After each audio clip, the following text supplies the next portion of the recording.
The massive starship Stellar Harmony glided through space like a floating city made of crystal and metal. Inside its gleaming corridors, Ambassador Vector stood before a huge window, watching Earth grow larger as they approached.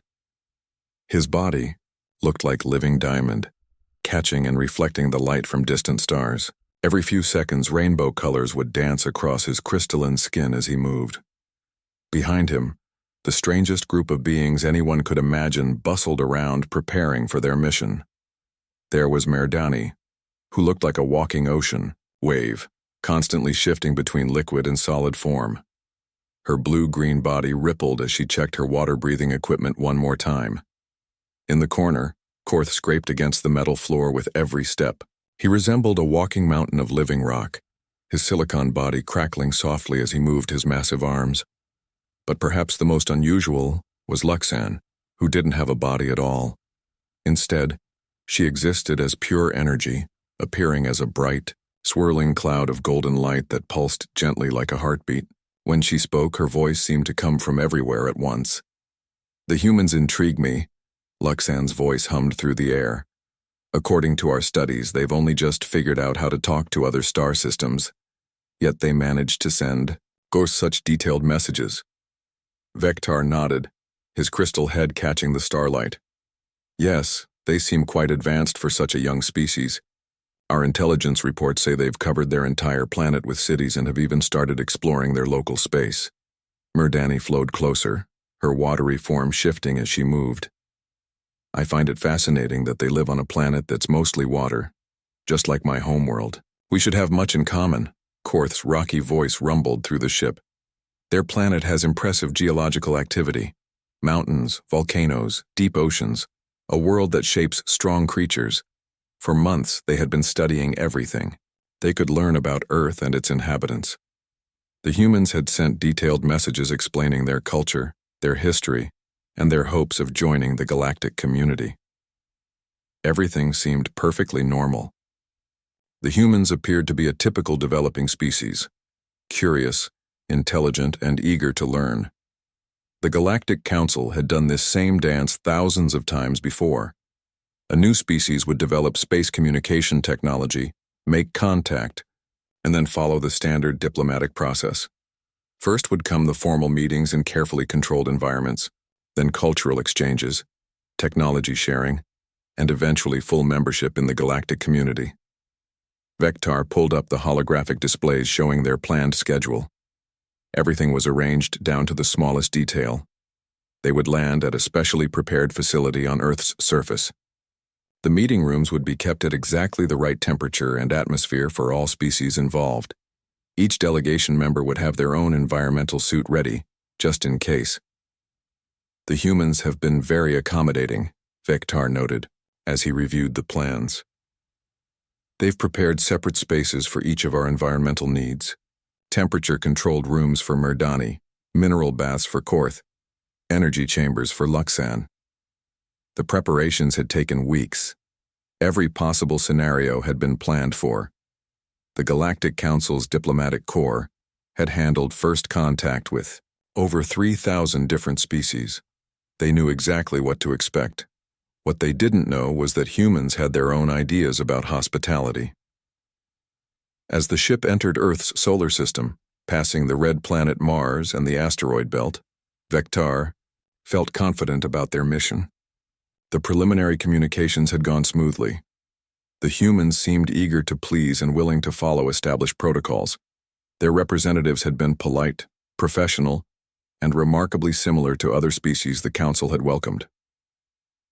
"Final. Approach beginning," announced the ship's computer in its calm, mechanical voice. "Earth contact in 6 hours." The delegation gathered in the main conference room to review their final preparations. Charts and graphs filled the air around them, showing everything they knew about human society, biology, and culture. It all looked perfectly standard.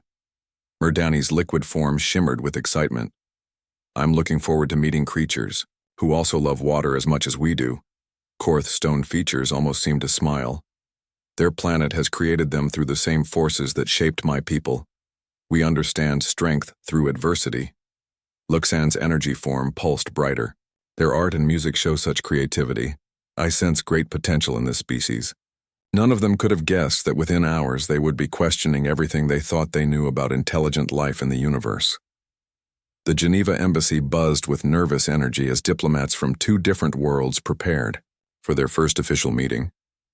Minho Park straightened his dark blue suit one last time, checking his reflection in the polished conference room doors. As Earth's lead diplomat, he carried the hopes of his entire planet on his shoulders. Standing beside him, Ji-won Kim clutched a tablet containing detailed notes about alien customs and protocols. "Remember," Ji-won whispered, "the crystal beings communicate through light patterns as well as words. If Ambassador Vektar's body starts glowing brighter, it means he's excited or interested." Minho nodded, taking a deep breath as the massive doors slid open. What he saw inside took his breath away. Ambassador Vektar stood at the far end of the room like a living sculpture made of the clearest diamond, his body reflecting the room's lights and dancing rainbows. Beside him, the other alien delegates looked like something from the wildest science fiction movie. The first few hours went exactly as planned. Both sides exchanged formal greetings, their translation devices working perfectly to convert thoughts into understandable words. Minho presented Earth's gifts, samples of human art, music, and literature carefully chosen to represent the best of human culture. In return, the aliens shared holographic displays of their own civilizations, showing cities that floated in space and beings who could reshape matter with their thoughts. Vektar's crystalline form pulsed with warm golden light as he examined a traditional Korean painting. "Your species shows remarkable artistic sensitivity," his translated voice echoed through the room. "These brushstrokes demonstrate both precision and emotional depth." Ji-won smiled proudly as she explained the painting's history. "This piece is over 500 years old. It shows our ancestors' connection to nature and their search for inner peace." The technology demonstrations followed next. Humans showed off their latest achievements in space travel, medicine, and computer systems. The aliens politely admired Earth's progress while sharing glimpses of technologies that seemed like magic, devices that could manipulate gravity, heal injuries instantly, and communicate across vast distances of space. Everything was going perfectly, until Minho decided to make an offer that would change everything. "Honored delegates," Minho said, standing up with a warm smile, "we would like to extend to you our highest honor. We want to invite you to experience the ultimate human wellness tradition." Vektar's crystal body flickered with curious blue light. "We are intrigued by your offer." Ji-won pulled up images on her tablet, showing beautiful mountain landscapes dotted with traditional Korean buildings. "We've prepared a special retreat at one of our most sacred wellness centers. It's located in the mountains where our people have gone for thousands of years to find peace and healing." The pictures showed serene valleys surrounded by snow-capped peaks, with elegant wooden buildings nestled among ancient pine trees. Steam rose from various pools and springs scattered throughout the complex. "This is where we practice our most important relaxation rituals," Minho explained enthusiastically. "It's called a spa resort, and it represents the very heart of human wellness culture."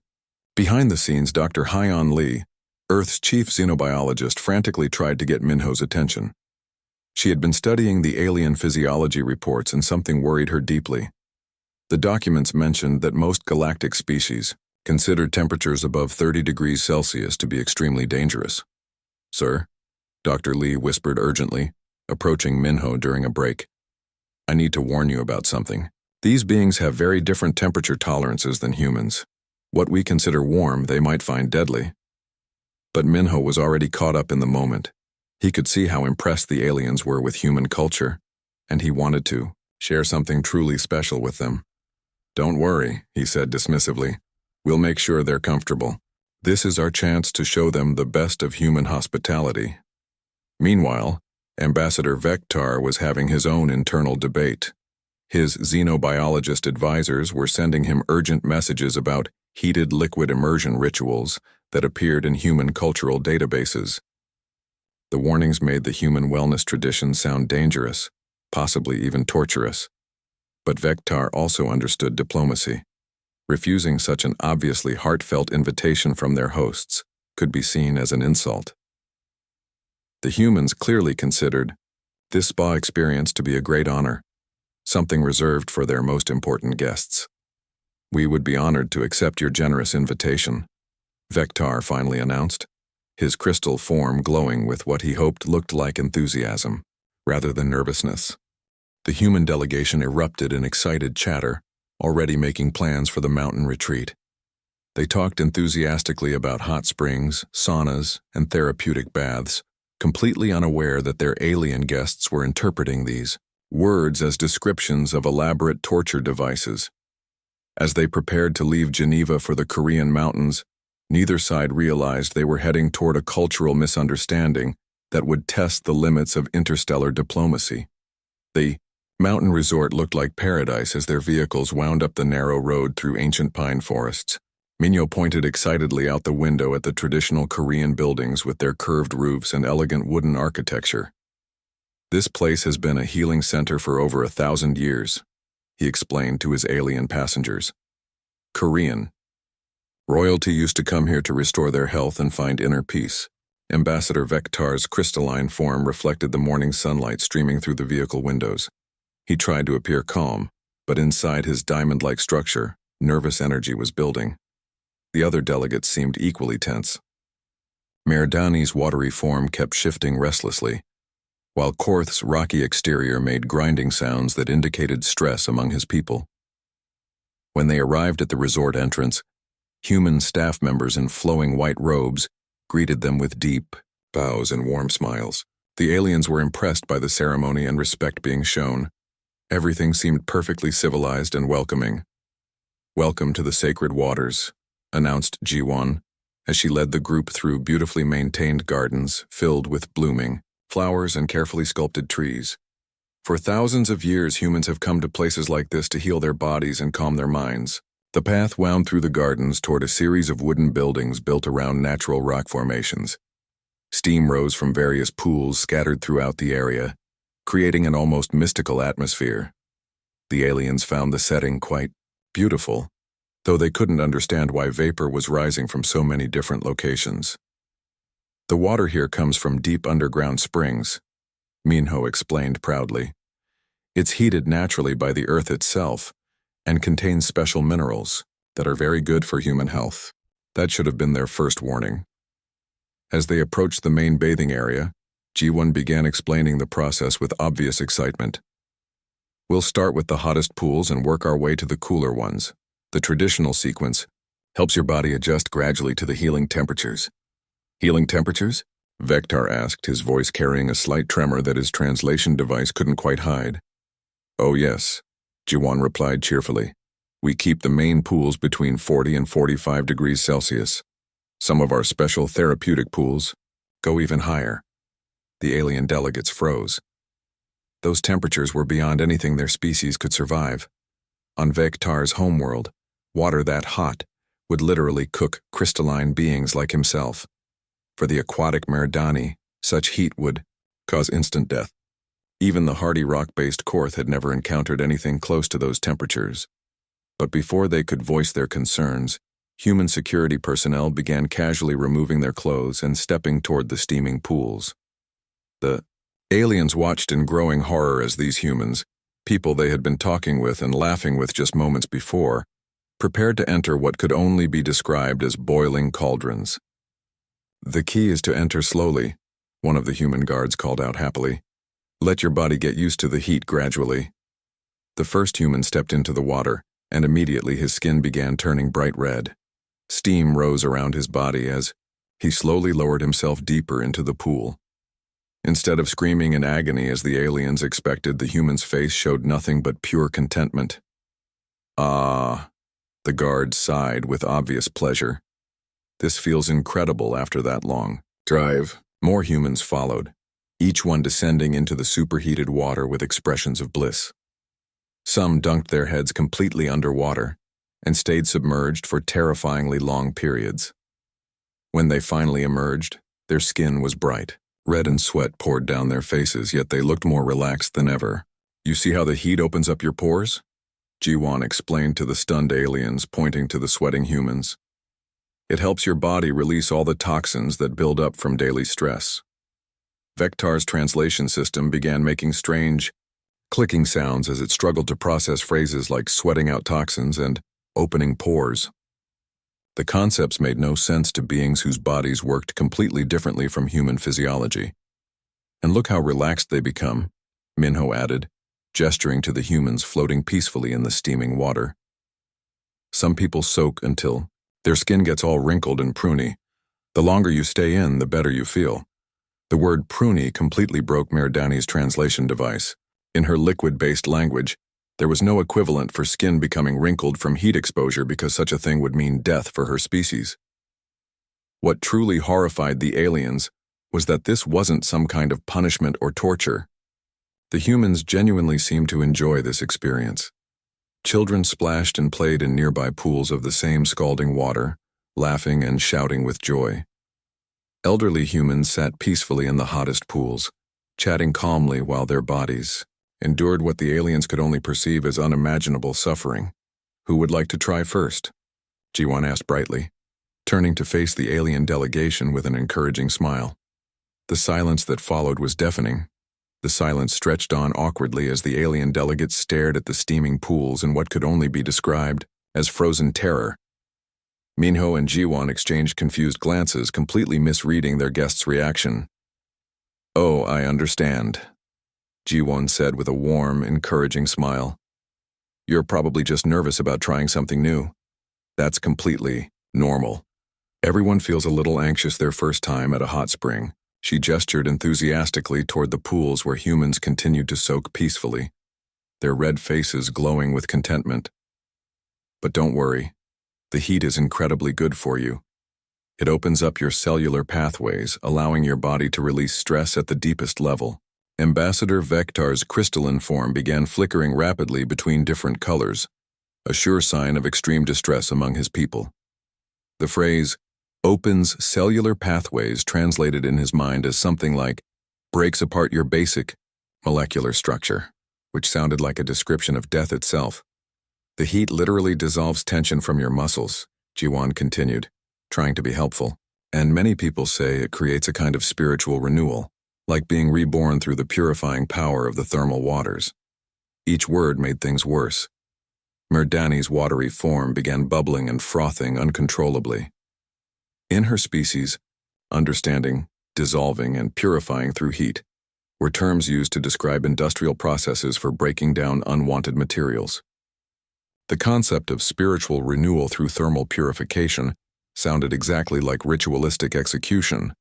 Meanwhile, Korth's rocky exterior began making deep grinding sounds that indicated severe psychological distress. His species had legends about volcanic punishment chambers used by ancient enemies to torture prisoners. The humans seemed to be casually describing exactly those same horrible procedures. "I think," Vectar said carefully, his voice strained, "perhaps we should contact our ships." But before he could finish the sentence, a group of human children came running around the corner, laughing and shouting excitedly. They couldn't have been more than 8 or 9 years old, and they headed straight for one of the hottest pools without any hesitation.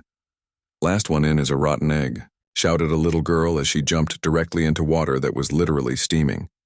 The alien delegates watched in absolute horror as these tiny humans, beings that should have been the most vulnerable members of their species, splashed around, happily in water hot enough to kill most galactic life forms. The children's skin turned bright red just like the adults, but they showed no signs of pain or distress. Instead, they played games, diving underwater and popping back up with huge grins on their faces. "Isn't that wonderful?" Minho said proudly. "Our children learn to love the healing waters from a very young age. It builds character and teaches them to appreciate our cultural traditions." This was the final straw for Merdani. Her liquid form began sending out distress signals that her ship's computers would interpret as a call for immediate evacuation. In her mind, she was witnessing a civilization that regularly subjected their own young to torture as some kind of twisted cultural practice. "Emergency protocols," she gurgled desperately. "Must contact fleet immediately." Wait," called out a new voice from behind them. Dr. Hun Lee came hurrying up the path, slightly out of breath from running. She had been in the resort's research facility, finally getting a chance to review the complete alien physiology reports that had been transmitted from their ships. "There's been a terrible misunderstanding," she said quickly, positioning herself between the panicking aliens and the humans who were still trying to encourage them to enter the pools. Dr. Lee was Earth's leading expert on alien biology, and she had spent the last hour comparing human thermal tolerances with the biological data from the visiting species. What she discovered made her realize they were on the verge of a diplomatic disaster. "Ambassador Vectar," she said directly to the crystalline being, "your species evolved on a world where average temperatures rarely exceed 15 degrees Celsius, correct?" Vectar's flickering colors slowed slightly as he focused on her words. "That is correct. And Merdani," Dr. Lee continued, turning to the agitated aquatic being, "your people consider anything above 20 degrees to be potentially lethal." "Obviously," Merdani bubbled frantically. "Why else would we be so concerned about your torture chambers?" "Torture chambers?" Dr. Lee's eyes widened as she finally understood the scope of the misunderstanding. "Oh, no. These aren't torture devices. They're relaxation facilities." She quickly pulled out her tablet and began explaining human evolution, showing how humans had developed on a planet with extreme temperature variations. She described how human bodies were designed to not just survive, but actually thrive in conditions that would be deadly to most other species. "You see," Dr. Lee explained patiently, "humans evolved through ice ages and volcanic periods. Our bodies developed amazing abilities to regulate temperature. What feels like deadly heat to you actually triggers healing responses in human physiology." The aliens listened with growing amazement as she described human sweat glands, blood, vessel dilation, and the complex biological systems that allowed humans to not just survive extreme heat, but actually benefit from it. "So the children," Vectar said slowly, "they are not being harmed?" "Not at all," Dr. Lee assured him. "They're actually getting healthier. The heat improves their circulation, boosts their immune systems, and helps their growing bodies develop properly." For the first time in hours, the alien delegates began to relax, finally understanding that they weren't witnessing cruelty, but rather an amazing example of human adaptation to their challenging world. The atmosphere at the mountain resort completely changed once Dr. Hyun Lee finished her explanation. What had seemed like a diplomatic crisis just moments before now transformed into something much more fascinating, a window into the incredible story of human survival and adaptation. Ambassador Vectar's crystalline form had stopped its frantic, color shifting and now pulsed with steady, curious blue light. "Dr. Lee," he said thoughtfully, "could you tell us more about these ice ages you mentioned? How did humans survive when their entire planet became frozen?" Dr. Lee smiled, realizing that the aliens were genuinely interested in learning about human history. She gestured for everyone to sit in a comfortable pavilion overlooking the hot springs, where they could talk while watching humans enjoy their torture chambers. "About 20,000 years ago," she began, "much of our planet was covered in ice sheets over a kilometer thick. The average temperature dropped so low that most life forms went extinct. But humans didn't just survive, we actually became stronger." She pulled up holographic displays showing Earth during the Ice Age, with massive glaciers covering continents and small groups of humans living in harsh, frozen landscapes. "Our ancestors learned to make fire, create warm clothing, and build shelters that could protect them from temperatures that would kill us today," Dr. Lee continued. "But the amazing part is that their bodies also adapted. Humans developed the ability to generate internal heat much more efficiently than other species." Mirdani's liquid form rippled with interest. "So the heat tolerance we witness today came from surviving extreme cold?" "Exactly," Dr. Lee nodded. "But that's not all. After the ice ages ended, humans spread to every type of environment on Earth. Some lived near active volcanoes, others in desert regions where daytime temperatures could reach 50 degrees Celsius. Korth's rocky exterior made approving grinding sounds. Your species chose to inhabit the most challenging environments rather than avoiding them." We didn't really have a choice at first, Dr. Lee admitted. But over thousands of generations, humans who could handle extreme temperatures were more likely to survive and have children. Eventually, we became a species that could not just tolerate extreme heat and cold, but actually benefit from it. She pointed to the hot springs where human families continued to relax and play. What you're seeing isn't torture. It's our bodies working exactly as they evolved to work. The heat triggers responses that strengthen our immune systems, improve our circulation, and release natural chemicals that make us feel good. Ambassador Vectar was quiet for a long moment, processing this information. So when humans encounter extreme conditions, instead of being weakened, you become stronger? Often, yes, Dr. Lee confirmed. We call it what doesn't kill you makes you stronger. Humans actively seek out challenges and difficult experiences because we've learned they help us grow. This revelation sparked hours of deeper conversation. The alien delegates began sharing their own evolutionary histories, and the differences were striking. Most galactic species had evolved on stable worlds with consistent climates. They had developed advanced technology and peaceful societies, but they had never faced the kind of environmental challenges that shaped humanity. Your species is unique. In the galaxy, Vectar said with growing respect, most intelligent life develops by avoiding hardship and creating comfortable, controlled environments. Humans seem to have developed by embracing hardship and using it as a tool for growth. Minho, who had been listening quietly, finally spoke up. Maybe that's why we were so excited to share the hot springs with you. For us, enduring something difficult together creates bonds between people. We thought it would be a way to become friends. And it has worked, Vectar replied, his crystalline form now glowing with warm golden light, though perhaps not in the way you originally intended. As the day continued, the cultural exchange deepened. The aliens learned about human concepts like no pain, no gain, and trial by fire.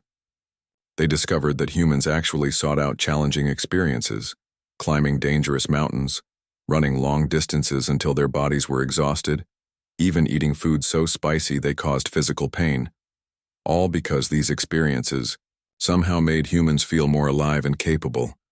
In return, the humans learned about alien cultures that had achieved peace and prosperity by creating perfect, stable environments. They heard about worlds where conflict was unknown, where every citizen's needs were met without struggle, where technology had eliminated most forms of discomfort or challenge. Both approaches have created remarkable civilizations, Dr. Lee observed. Perhaps that's what makes this alliance so valuable. Humans can handle the difficult, dangerous missions that other species couldn't survive, while alien technology could help us solve problems that would take us centuries to figure out on our own. By evening, when it came time for the formal conclusion of their diplomatic meetings, everything had changed. Instead of the sterile, controlled environment originally planned, Minho suggested they share a meal in the resort's dining room, at a comfortable 25 degrees Celsius, a compromised temperature that both species could tolerate. As they ate traditional Korean food prepared at alien-safe temperatures, Ambassador Vectar made an announcement that would change human history forever. The Galactic Council has reached a unanimous decision, he said, his crystalline form radiating rainbow colors of joy. Earth's application for galactic citizenship is approved, with special recognition for humanity's unique thermal adaptation capabilities. The room erupted in celebration as humans and aliens toasted their new partnership, marking the beginning of humanity's journey into the wider galaxy, all because of a misunderstanding about bathwater.